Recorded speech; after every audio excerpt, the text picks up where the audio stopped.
Ev pengava ji bo ku civaka demokratîk bê avakirin hatiye destpêkirin ne tenê ji bo nêgelê Kurd û Rojhilata navîn wê bibe sedema aşîtiyê, aramiyê û wekheviyê em bêjin çareseriya pirsgirêka şerê li tevahiya Rojhilata navîn wê bibe sedema aşîtiya hemû civaka cîhanê jî ji bo nêwî jî bi rastî jî pêvajiyek pir xeternak e bi taybet ev dîmenên dawî ev şerê qirêj ku bi destê çetayan tê pêkanê ji bo nêwî em wekî gelên Kurd wekî gelên li Rojhilata navîn jî dijîn em di wê gumanê de ne ku ew ê derbeyek mezin li vê pêvajoyê bixe ji bo nêwî jî divê demildest ev şerê qirêj ev şerê ku bi destê çetaya hatiye destpêkirin û awayekî hovane tê meşandin ji ber ku li wê derê çiqas diruda bêjin li gel em bêjin hêzên çekdarî hatiye destpêkirin jî lê em dibînin tenê ne hêzên çekdarî gelên sivîl jî li wê derê tê qetil kirin zarok tên qetil kirin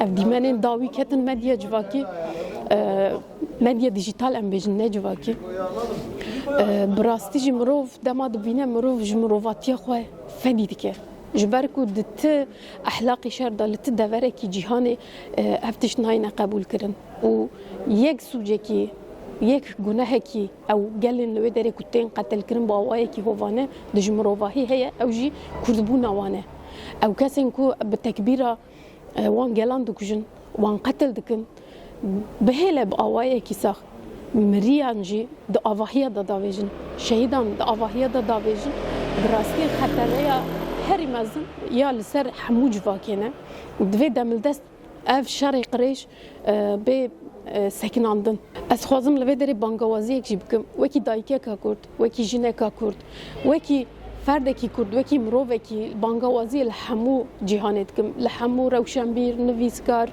hunermend hemû mirovên ku bi rastî di dilê wan de rihm heye û ne li gel mirinên bi vî awayî hovananê dikim ku bira demildest li hember vê zilmê li hember vê hovîtiyê rabin û ji bonê aşîtiya gelê Kurd bi taybet aşîtiya gelê Kurd û li Rojhilata navîn ji bonê hemû gelan dengê xwe bilind bikin destê xwe bidin destê gelên Kurd destê xwe bidin destê gelên mezlûm ku niha li Şêx Mexsûd û li Eşrefiyê tên qetil kirin bangawaziya aşîtiyê bikin û tevekî rabin serpiya ji bonê rojava ji bonê serhildanên ku li Rojhilat dest pêkirine û qetliyamên li wê derê tên kirin bi yek dengî banga aşîtiyê bikin. Mevcut durumda şu an Türkiye dışındaki savaşlar, Orta Doğu'daki bütün savaşlar illaki hepimizi etkiliyor.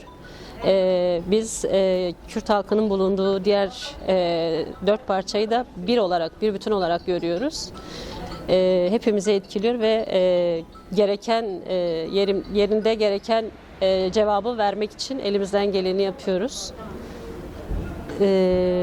Bu bağlamda kadın üzerindeki etkilerine gelirsek, kadın üzerinde oluşacak hiçbir olumsuz şey istemiyoruz. Kadın üzerinde uygulanan şiddeti kabul etmiyoruz. Kesinlikle çok net bir şekilde reddediyoruz. Kadın mücadelesini daha yukarılara taşıyacağımızın teminatını da vermiş olalım. Sürecin halklar açısından önemi çok büyüktür illaki. Yadırganamaz şekilde büyüktür, önemlidir.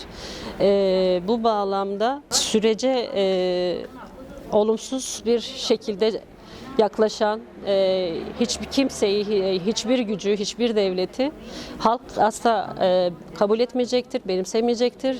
Çok net bir şekilde bunun cevaplarını alacaklardır. Olumsuz dönüşlerini illaki alacaklardır. Bugün olmasa yarın alacaklardır. Bir şekilde tarihe kendilerini olumsuz bir şekilde tarihe geçirmiş olacaklardır. Bu ve vahşeti yani vicdan ve merhamet nemay wan çetarıcı ego ki desteği kodu duvara. Vîro çend rojî em ber rojnama û ber televizyona de dilê pir değişe. Yani ez vek dayîkê Kurd ez vê qatliyamê vê vehşetê nehlet dikim. Kî destê wan pê hebe ez wan jî nehlet dikim. Bi rastî jî zarokê me û qîzê me xortê me ne wiha erzanin û ev yek bûna wan yani têk neçûne em serketine. Kur xelkê rojava serketiye.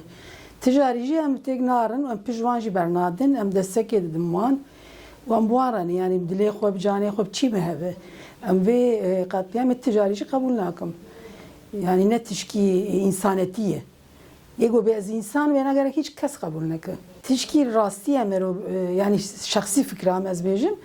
Ez çava dibejim baveri penabe. Ama me kurmanca yani Kurde me, siyasetmane me, seroke me, jbo ve yeki ji destur nadin ez baver kim. Jber ve yeki ez bim ordi zedene çualiye Halebeci, jber go ev süreç hebu. Ev süreç yani baveriyama zedib dirmitin ama baveriyama mehi. Em duhazın go nebe. Yani ev savaş dernek kevel Türkiye'ci ve şeklici zarokeme u genceme telef nebin em naxwazın ki ticarici şer ego şer bike kez ne kahramanı şer bağır bikim. Şer tişki yani zorati ne hoşe. Kid be bara be. Ama ser kurda de gava yani psikolojik de ser kurda de tev gardı bin, kordu bin, laldı bin. Ev yekci ne tişki hoşe. Ama Kurt bu herkesi selpiyat sekine. Bu herkesi eylemeydi ki bu herkesi canı xoda de kuştuni, gırtuni her tişti. Gerek o dünya dengeme bike ev ji bu şekli jmara nezikayetiye bike. Zxwazın go tamamı dünyaya dengeme bike. و وی قتلیامی کسی قبول نکرد و اوج قبول نکرد مافی ممدم